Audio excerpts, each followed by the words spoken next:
एक बार की बात है। गांव का एक लड़का शहर जाकर पैसे कमाता है और फिर वह उन पैसों से भेड़ खरीदकर अपने गांव में वापस आ जाता है। वह अपनी सारी बकरियों को एक किनारे बांधकर घर जा रहा था। तभी उसकी पत्नी बाहर आई। अरे वाह जी, आप आ गए शहर से। कब आए आप? मैं तो बस अभी चला ही आ रहा हूँ। अरे यह इतनी सारी बकरियाँ हमारे घर में कहाँ से आ गई? अरे इतने दिनों से मैं शहर में जो पैसे कमा रहा था ना, उन्हीं पैसों से मैंने यह बकरियाँ खरीद ली और अब मैं यहीं गांव में रहूंगा और यहीं पे कुछ व्यापार करूंगा। अरे वाह, यह तो बहुत बढ़िया बात कही आपने। आइए आप अंदर। थक गए होंगे, इतनी दूर से आए हैं आप। मैं जब तक खाना लगा देती हूँ। सोहन हाथ मुंह धोकर आराम से बैठता है और उसके बाद फिर खाना खाता है। कितने दिनों बाद मुझे यह घर का खाना खाने मिला है। खाना खा के तो मानो जैसे मुझे आनंद ही आ गया हो। हाँ जी, सही कहा। और अब से तो आपको यही स्वादिष्ट खाना मिलेगा घर का। हाँ, और बाहर जाकर बकरियों का खाना पीना भी देख लो। उन्हें भी समय पर खाना देते रहना। जी जी, आप आराम से खाना खाइए। मैं बकरियों के लिए सब चीज़ की व्यवस्था कर देती हूँ। मीना घर से बाहर निकलती है और देखती है कि एक बकरी जब से आई है, जब से वह बस चारा ही खाए जा रही है। पर वह उस बात पर ज़्यादा ध्यान नहीं देती और वह आगे बढ़कर दूसरी बकरियों को देखने लगती है। सोहन बहुत थका हुआ था, इसलिए वह खाना खाकर सीधा सो जाता है और जब वह शाम को सोकर उठता है तो वह देखता है कि उसकी सारी बकरियां आराम से चारा चर रही हैं। सुनो जी, आप यह बकरियां कहाँ से लाए हो? मैंने यह सारी बकरियां शहर से ही खरीदी हैं और वहीं से लेकर आया हूँ। पर तुम ऐसा क्यों पूछ रही हो?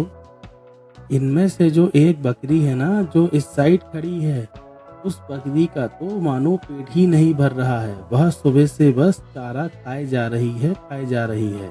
इस बात पर तो मैंने ध्यान नहीं दिया। चलो, अब तुमने कहा है तो देखता हूँ। और इसके बाद सोहन गांव का चक्कर मारने के लिए और अपने दोस्तों से मिलने के लिए चला जाता है।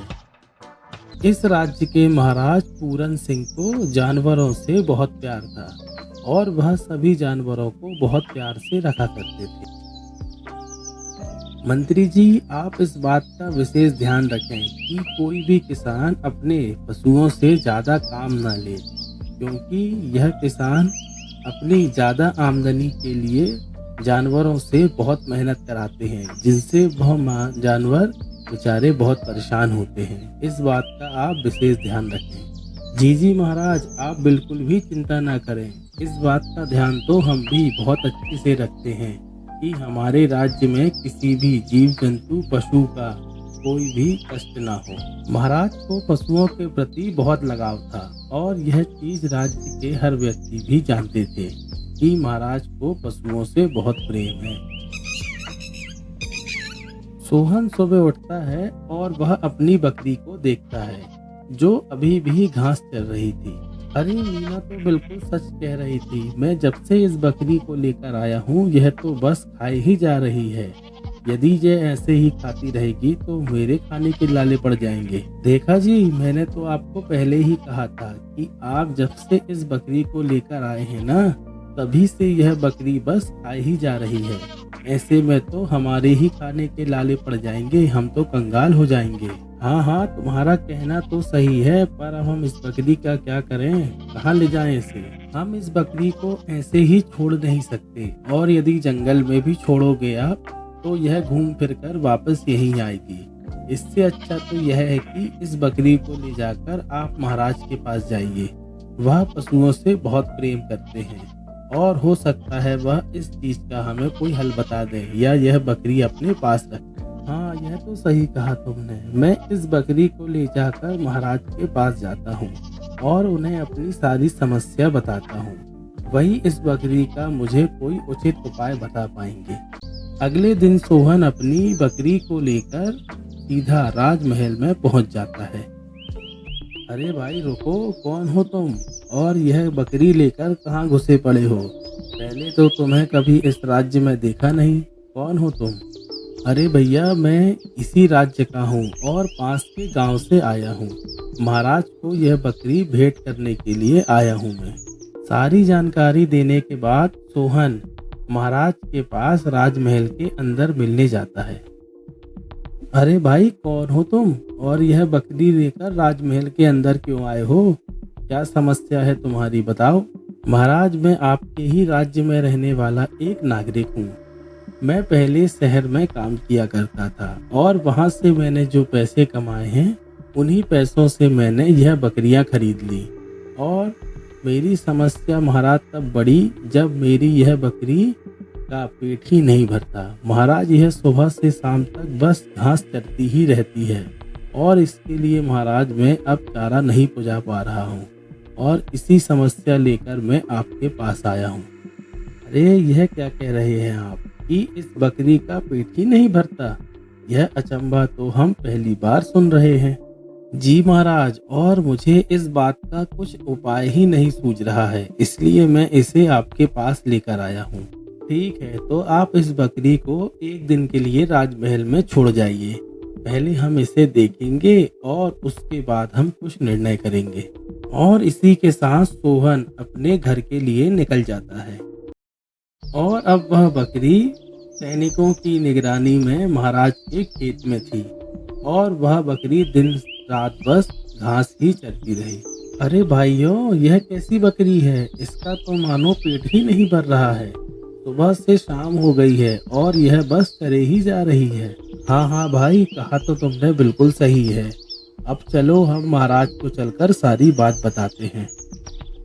महाराज, आपने हमें जिस बकरी की देखरेख करने के लिए रखा था, वह बकरी तो बहुत बड़ी भुक्कड़ है और वह सुबह से शाम हो गई है पर वह बस घास खाई ही जा रही है और रुकने का नाम ही नहीं ले रही। मानो उसका पेट नहीं महासागर हो जो भरने का नाम ही नहीं ले रहा है। सेनापति जी, उस व्यक्ति का कहना तो बिल्कुल सही था कि इस बकरी का पेट ही नहीं भरता। आप एक काम करें, कल सुबह उसे राजमहल में बुलवाइए। हाँ भाई, कहना तो तुम्हारा बिल्कुल सही है। तुम्हारी उस बकरी का तो मानो पेट ही नहीं भर रहा है। वह तो बस सुबह से शाम तक चरे जा रही है और अभी भी वह मेरे खेत में चर ही रही होगी। जी महाराज, अब आप ही बताइए कि मैं क्या करूं? मैं तो बहुत बड़ी दुविधा में फंस गया हूं। मंत्री जी, सारे राज्य में यह खबर फैला दी जाए कि जो भी हमें इस समस्या से निकालेगा हम उसे उचित इनाम देंगे। और फिर सैनिकों द्वारा पूरे राज्य में यह बात फैला दी जाती है कि जो भी महाराज को इस समस्या से उबारेगा उसे महाराज उचित इनाम देंगे। और रघु नाम का एक नगरवासी महाराज के महल में पहुंचता है और उन्हें उनकी इस समस्या से उबारने के लिए एक अवसर मांगता है। ठीक है युवक, यदि आप इस कार्य में सफल हुए तो हम आपको उचित इनाम देंगे। और रघु सीधा उसी खेत में जाता है जहां पर बकरी घास चर रही थी और पहले वह खड़े होकर उस बकरी को बहुत देर तक देखता है। और इसके बाद फिर रघु बकरी के पास जाता है और जब जब बकरी घास खाने के लिए नीचे झुकती है तो रघु अपने डंडे से उस बकरी को मारता है जिससे वह घास नहीं खा पाती। और रघु बकरी के साथ सुबह से लेकर शाम तक ऐसा ही करता है और उसे बिल्कुल भी घास खाने नहीं देता। अब रघु राजमहल में आकर उस बकरी के सामने घास डालता है और अपना डंडा सोहन को पकड़ा देता है। सोहन के हाथ में डंडा देखकर वह बकरी घास नहीं खाती। अरे रघु, तुम तो बहुत ही अक्लमंद निकली। तुमने तो इतनी बड़ी समस्या का समाधान ऐसे ही कर दिया। और अब तुम मुझे यह बताओगे क्या कि तुमने ऐसा क्या किया जिससे बकरी ने घास खाना बंद कर दिया? महाराज, पशु पक्षी हो या फिर इंसान हो, शुरू में यदि थोड़ी कड़ाई की जाए तो उन्हें सही रास्ते पे लाया जा सकता है। और मैंने इस बकरी के साथ भी ऐसा ही किया। जब जब यह बकरी घास चरने के लिए नीचे झुकती थी तो मैं उसे अपनी इसी लाठी से मारता था और ऐसा करने से वह थोड़ी ही देर में समझ गई कि मैं जब जब घास खाने झुकूंगी तो यह मुझे इस डंडे से मारेंगे। और इसके बाद पर मुझे डंडा मारने की जरूरत ही नहीं पड़ी। मैं तो बस अपना डंडा उसको दिखाता था और वह घास खाना बंद कर देती थी। और महाराज अब वह बिल्कुल भी ठीक है। रघु की अक्लमंदी के चलते महाराज और सोहन दोनों की ही समस्या का समाधान हो गया। और फिर महाराज ने रघु को उचित इनाम देकर राजमहल से विदा कर